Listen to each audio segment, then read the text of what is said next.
So the story there was, I was at that tech job that I joined for about 3 years, and I had the itch to do something on my own. And so over the years, I'd written down ideas on a Google Doc, ideas that I saw or opportunities or problems I ran into in the world. What are the ideas? I want to hear some of these ideas, by the way. Okay, yeah, we can get to that now, or let's hear it now. Let's hear it now, because we're going to tell a story here. I want to hear this. Okay, I mean there's a lot of them. Yeah, I'm trying to think of the best ones or the worst ones, or maybe best or worst. Okay, so one idea I was super excited about, and I didn't think about this as like a business possibly, but people are late all the time. You have group dinners, things like that. Everyone's always late.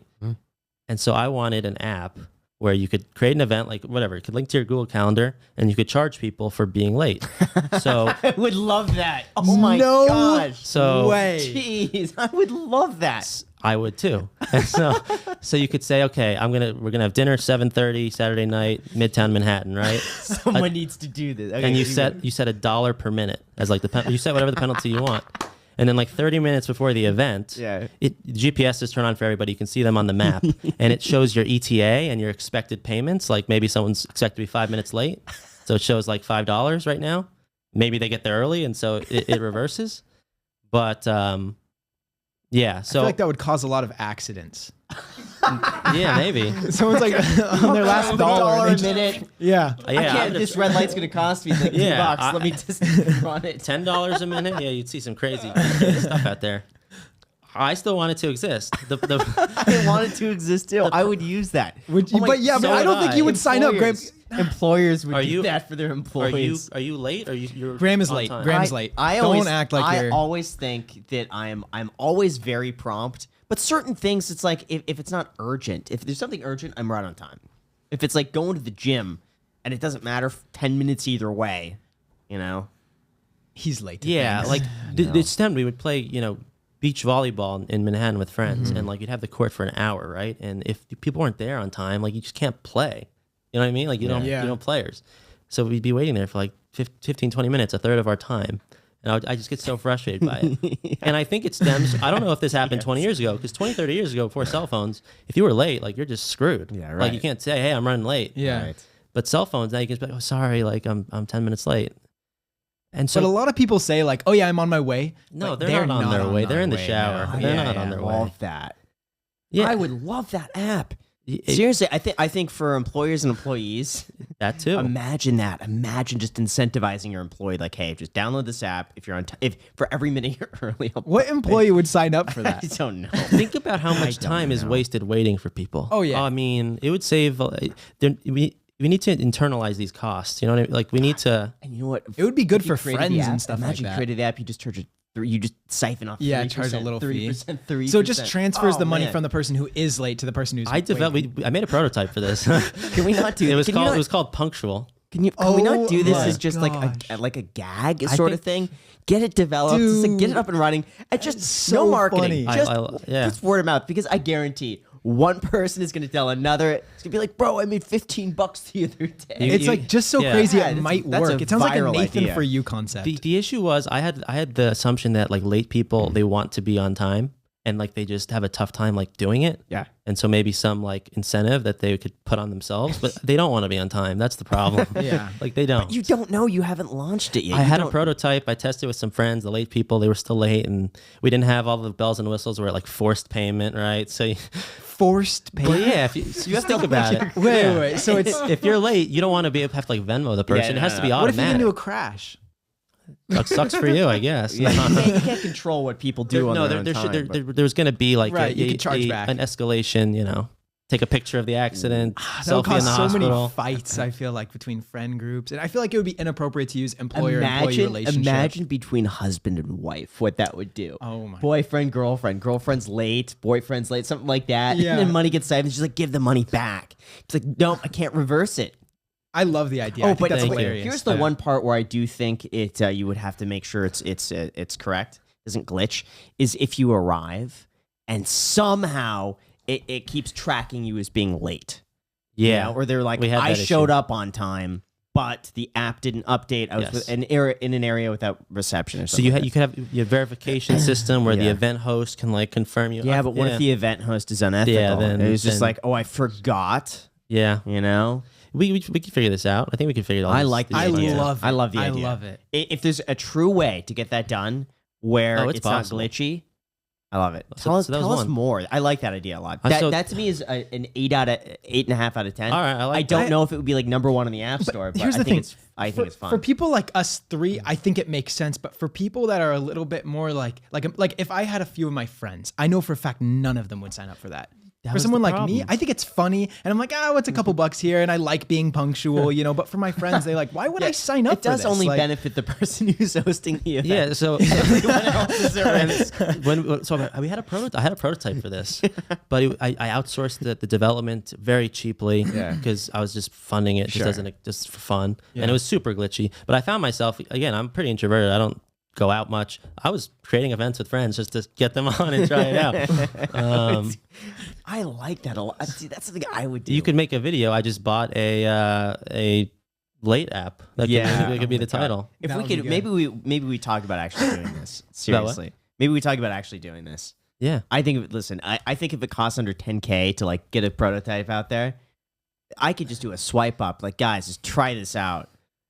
I'm down. I'm down. We could build it better than I did 3 years ago now. Okay. But another idea that came to mind, again, there's a lot, and my memory's a little bit foggy. Like this, was helping people save money on their property taxes. And we're going to start with, I think, Illinois and Texas, where property taxes, I believe, are higher. Again, it's been a while. Something, yeah. But a lot of people, if you just fight your appraised value, and you might know about this from the real estate world, but you can like submit documents to the county, whatever, and say, hey, here's evidence that my property is worth less than what you guys are assessing the taxes at, and automating that. So this was a big issue in California. This is something I'm very familiar with. The county assessor actually sent out a PSA to all property owners. They mailed it and they sent an email. Usually in a given year, they would receive a few thousand. This is just the county of LA. A few thousand requests a year, and they could handle it. Those services have gotten so popular. And we're just talking like the template format where you could go and pay some guy $300 who's going to try to negotiate your property taxes down, and they just send a template. Now they got almost 100,000 from a few thousand to 100,000. How recently was this? Last year. Yeah. So it went from nothing to 100,000. The service popularized. The assessor basically said at this point, we're understaffed. It's going to take us years to go through what we get in like a month. So we simply can't do it anymore. So they basically just said, we can't handle it anymore. It's actually backing up the legitimate claims. And because of that, because we're understaffed, we're just not going to do this for anybody. So they were basically just pleading to people, hey, if you have a real reason to believe your property tax is going down, please submit something. But if it's just a template thing from a lawyer, it's a backstop. Please don't do it. It was just a please. They can't stop. So that's something.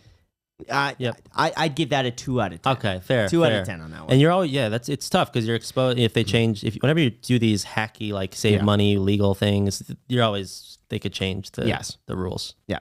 So I don't like that one, but what? That's fair. I like the honesty. Yeah, perfect. So I do just want to say that reminds me a lot of this idea I had, and I almost put this into action, and I had a business partner for it. But to go to the unclaimed funds thing. Oh, I had that same idea. And then because it shows the unclaimed funds thing.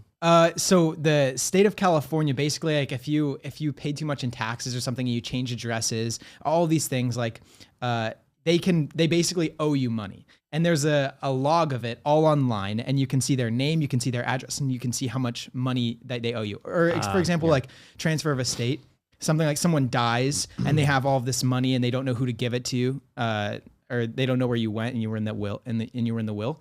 They basically have a log of all of that. And I had the idea of going to those people's addresses and saying, hey, the state owes you, $5,000. You were completely unaware of this. It shows that it's been owed to you for 5 years.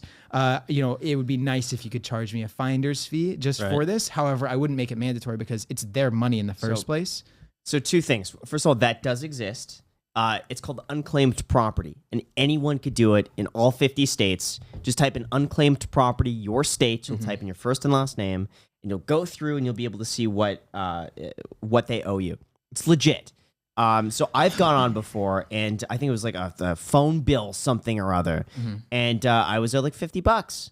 So I'll tell you the two downsides of that. One that exists, and there are companies out there that do this, is their full-time thing. They just find people with high amounts above like $500, and they reach out to those people saying, you have money owed. The problem with that is that, first of all, the paperwork is terrible. Yeah. I went through it. You have to sign this thing. You have to get it notarized. You have to mail it in. It takes like 6 to 12 weeks to get back. And then they send you a... It's like, for small amounts, like $10, $15, it's probably not worth it. Could you do it better where you automate a lot of that stuff? Or the problem is you need a power of attorney. So the issue that I've seen with a lot of these companies is that nobody trusts them. And I actually had this one guy reach out to me, and I was so skeptical. And he was an older guy. And just called me on my cell phone. Like, I didn't really give it out, but he called me on my cell phone. He says, hey, you have unclaimed property that's like $700. And wouldn't tell me where it was or like how to find it. He's like, it doesn't show up in the database yet. But we want to give you we're going to handle it, but we're going to take 20% of that. So if you want to claim this, we'll do all the work for you. We just need you to send over a power of attorney to us and like have this notarized. I was so sketched out, but I didn't do it. It's just not worth it. So I actually talked to the guy and said, listen, just off the record, trust me. I'm not going to screw you on this. Just tell me where it is. I'll claim it myself, and I'll send you the money, the 20%. You do it? I did. Yeah, nice. and I claimed the money, and I did send him the money. What he was said his you were fee? the first person who actually said 20%. What? 20% fee? I did. Paid him exactly what he was owed. Yeah, but sure enough, it showed up a few weeks later, and I got money. He got money. I wouldn't have known about it otherwise. I forget what it was for. The issue is that it sounds very sketchy. When you're pitching it to someone, you go and you knock on their door, hey, you're owed this amount of money. And then you also you kind of have to show them, but you don't want to show them because then they could just fill out the form themselves. Yeah. Obviously, if you had that like automized or automated and you knew how to like fill out the form and everything and get it all situated, it makes it better. Yeah. There are plenty of people that have like $15,000 unclaimed, 20,000, millions. There used to be a section in the newspaper and it said top unclaimed money for our county back in California. And it would say like $1 million unclaimed by this person. It was fun to look at. It's wild. Yeah, there's a lot of those, like, people not taking advantage of, for example, another idea that I had briefly was a lot of people don't take advantage of their 401k match at their employer because they don't have the money to contribute to their 401k, and oftentimes the employer will just match. It's like free money if you contribute to it. So some companies actually emerge that are lending to employees to say, hey, we're going to lend to you. Put in the 401k, get the match, and they figure out a way to. Now, you didn't do that idea, did you? No, but it is a thing now. Yeah. So I think 3 or 4 years ago, somebody, I think it might have been Ask Sebi. I think it was Ask Sebi, like 2-3 years ago, reached out to me to invest in a startup that was doing just that, and I couldn't, in good conscience, invest in a company that was they wanted to charge like a 15% fee. The fee was so high that I was like, they could get money invested, but like. If they don't pay that back, or they wanted money in the back end, I forget what it was. Good concept, but yeah. Yeah, there's just a lot of opportunities that people aren't taking advantage of free money for lots of reasons. Sometimes they don't have the money they need to take advantage of the free money. Sometimes they don't have the time. Yeah. There's companies that will negotiate your DirecTV bill or whatever and take a percentage of the savings like on your behalf.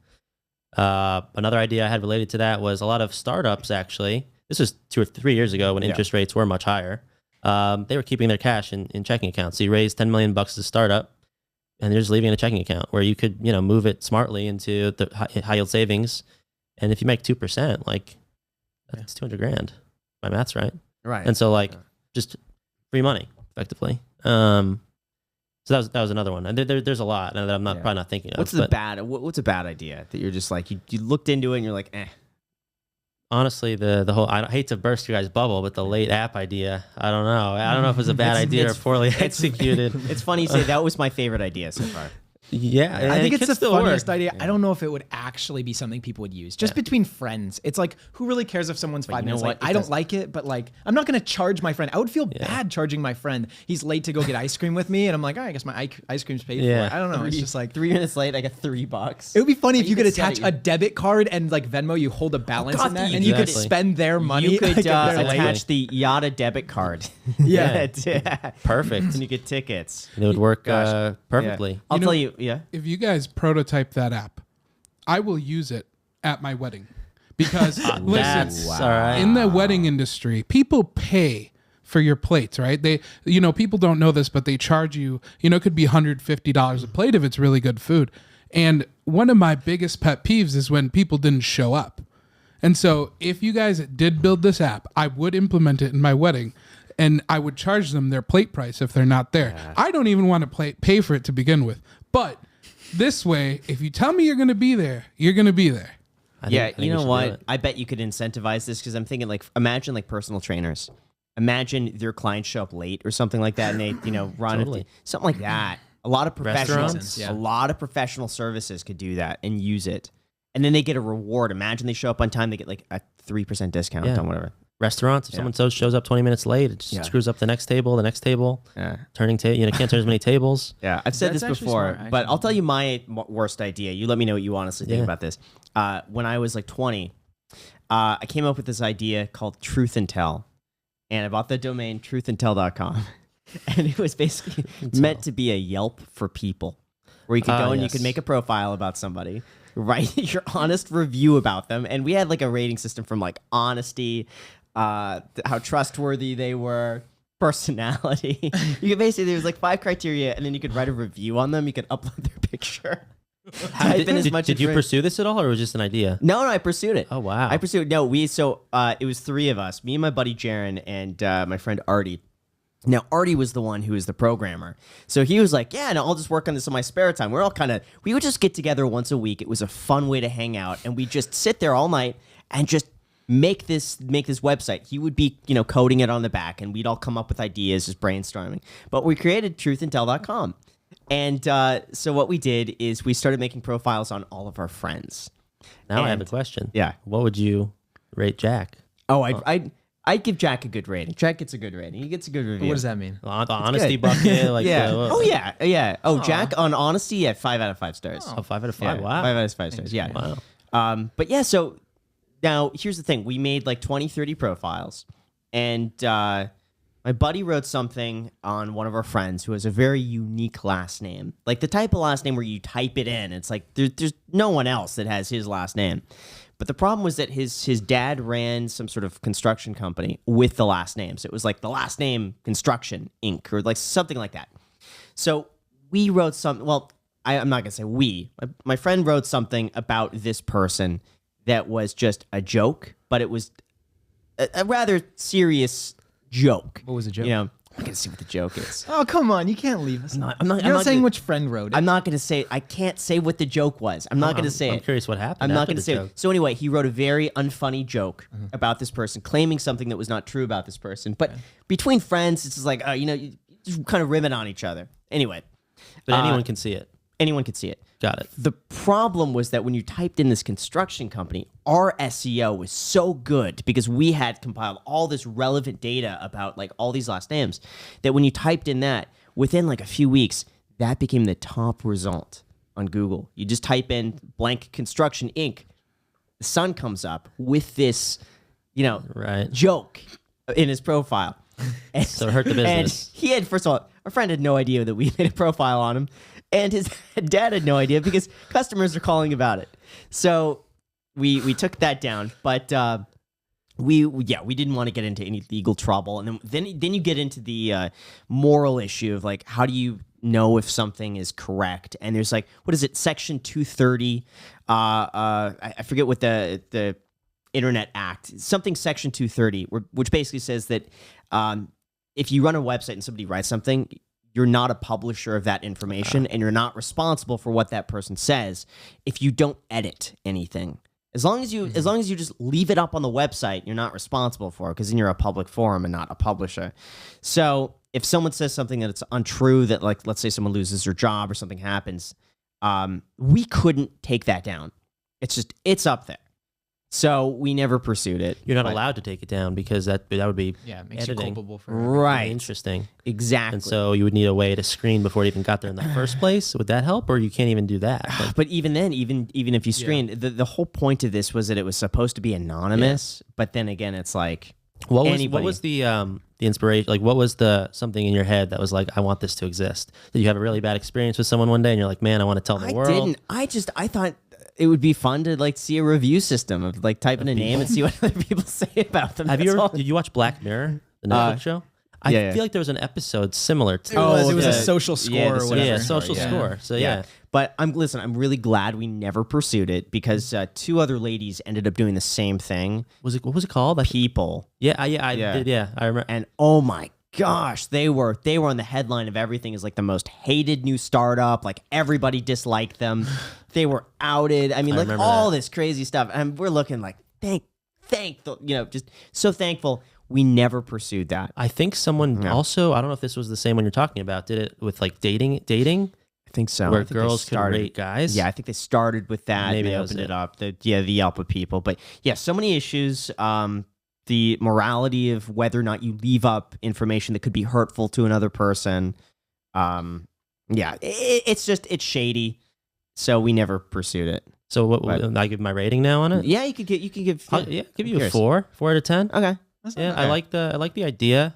Just would be really tough in practice, right? Yeah. If we could somehow judge people and know ahead of time if they're actually or not, it'd be helpful. The other one, the last one I'll mention is that I liked a lot. You know, in Los Angeles, basically all throughout California, parking is really difficult around the coast. You can't find any parking. I wanted to create an app where people could rent out their driveways. I did the same thing, actually. Really? In my coding boot camp. It was called Park Shark. Mine was just called Parked. I like Park Shark. Park Shark a little better, right? Yeah, the rhyme. Maybe. Yeah. Literally, we did that as our project. Yeah. And it's a thing in the UK. Yeah. I forget what it's called. Park Hero or something? Something like that, yeah. We looked it up. There's a San Francisco company that already beat us to it, and they had like a fully functional beta, but it just never took off. And I'm thinking, well, if this company tried it and they couldn't do it, and it was going to be like $100,000 to build this thing out, I was like, I didn't have the money. And the tough part isn't even building the platform, right? It's getting the inventory. Yes. You got to get because you can build the platform, but if there's no and the other problem is that like the prime parking spots, like if you're in Venice and you have a $5 million house, you're not going to care about renting out your driveway for like $10 an hour. And there's a certain point where it's like beyond that, then it's like you may as well just pay for valet. In LA, so yeah, because I had a similar. What started that idea was LA, like around the sports stadiums, right? There's a lot of parking lots, and people pay a lot for parking. I was in Wisconsin in August. Actually, went to the Packers preseason game while I was there. And I don't know if you've ever been to Green Bay, but around the stadium, there's a lot of small houses, and we ended up parking in the driveway on this woman's lawn. And I think she charged $40 or $50 for the spot. Oh, yeah. And every game, she'd have 20 cars or whatever. It's profitable. Yeah. And the house was worth, she looked it up, like $1.5 million, $2 million, this tiny house, just because of Airbnbs on game days. Wow. And for the parking. That was the whole value of the property. Wow. So she was just doing it holding up a sign, but yeah. I do just want to say, Graham did mention, this was in like our second podcast ever. We talked about his bad business ideas. Yeah. My favorite actually was the one where if you call someone, you know how you hear that? Oh yeah, I forgot about this. You actually hear an ad, and then the ad will lower your phone bill. You're like, yes, I accept to hear ads when I'm calling someone. Great. What was bad about that idea? Exactly. I thought that was a great idea. I forgot about that. Yeah. I was 18 years old when I came up with that, and I thought you just give people free phones, like just free cell phones, but every time you make an outgoing call, you have to listen to like a 15, 30-second ad. And that would either give you a free phone or it would lower your service. Or you get something like that, you know? I was like 18 and like, where do I start? Like, how do I even go about doing this? So like when you're 18, no money, no connections. Like I had this idea. I wrote it all out. Just had no idea how to implement that. So were you always thinking about ideas too? Oh, yeah. Oh, yeah. Yeah. I would keep just a note on my phone of just like every time I would think of an idea, I'd write it down. Yeah, I write down every time I think of an idea, the stupidest stuff. This morning, actually, I was in the hotel, and I can't. I'm the only young person who can't read, and so when I get into these hotel like showers, I can't read which one's the shampoo, and I need my reading glasses to read. So I was like, oh, what if there was? And again, the stupidest idea of all time. I was like, I need to solve this problem somehow. Yeah, I write it down. I literally write down. As stupid as that idea, I write down on this list because you never know which one you know might. I mean, that one's not going to be the thing, but just any like problem I encounter in society. Because if you have a problem, so do other people. Like that's what I've learned is like I used to think, I'm probably the only one with this problem. Like if you have a problem, if you're thinking something, there are millions of people thinking or having the same problem. Yeah. And if you can solve the problem, you have something. Yeah.